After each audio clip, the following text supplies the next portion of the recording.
সুন্দর বেত। আমরা যারা অনেকেই বেতের বাড়ি খেয়েছি কিন্তু বেতের গাছ দেখিনি, তাদের জন্য এই ভিডিওটি। এই যে সুন্দর লিকে বেত হয়, এগুলি দিয়ে ছাড়ার আগে ভীষণ পিটনি দিত। এই যে এক একটা বেতের গাছ, এই যে বেতের লম্বা লম্বা পাতা। তবে 90 দশকে যারা পড়াশোনা করেছেন তারা বেতের বাড়ি খাননি এমন ছাত্র খুঁজে পাওয়া যাবে না। আজ আমরা সেই বেত গাছগুলো দেখতে পাচ্ছি। এই বেতের গাছের লম্বা লম্বা বেত বানিয়ে শিক্ষকরা আমাদেরকে শায়েস্তা করত।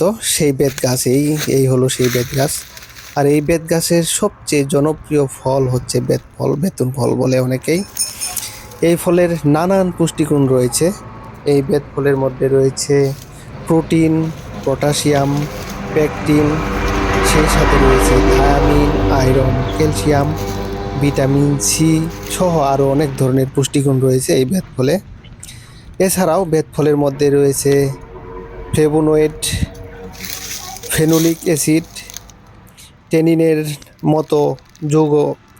এই বেত ফলের মূল ঔষধি গুণাগুণ হচ্ছে অ্যালার্জি প্রদাহ প্রতিরোধে কার্যকরী ভূমিকা পালন করে। এই বেত ফল খেতে অনেকটাই টক মিষ্টি, দারুণ একটি ফল। এটির উপরের খোসার অংশটি শক্ত হলেও ভেতরে বেশ নরম। আমরা এই বেত ফলের বাগানে গিয়েছিলাম। প্রায় এখানে বেশ কয়েকটি বাগান রয়েছে। একটি বাগানে প্রায় 12,000-এরও উপরে গাছ লাগানো রয়েছে। এই যে দাওয়াগোচা বিটে, এটি শেরপুর জেলায় অবস্থিত এই বেত ফলের বাগানটি। ভিডিওটি ভালো লেগে থাকলে অবশ্যই ফলো করবেন এবং ইউটিউবে সাবস্ক্রাইব করবেন। সবাইকে ধন্যবাদ। আল্লাহ হাফেজ।